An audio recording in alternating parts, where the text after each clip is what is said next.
So guys Pushkar దగ్గర ఉన్నాము. Street food చూడండి.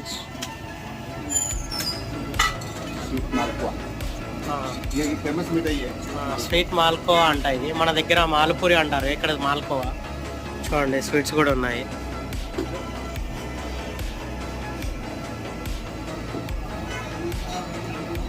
సో మన కోసం అయితే లోపల నుంచి ఇస్తున్నారు.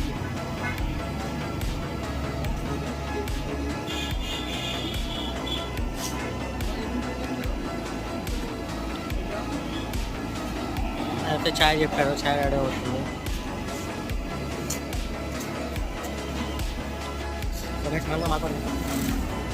వేడిగా ఉంది, చాలా బాగుంది. సో మాల్కోవా మనకి మాల్కోవా అంటారు, ఇక్కడ మాల్కోవా. సో గైస్ మాల్కోవా ఇక్కడ ఎలా ఉంటుందో చూస్తే.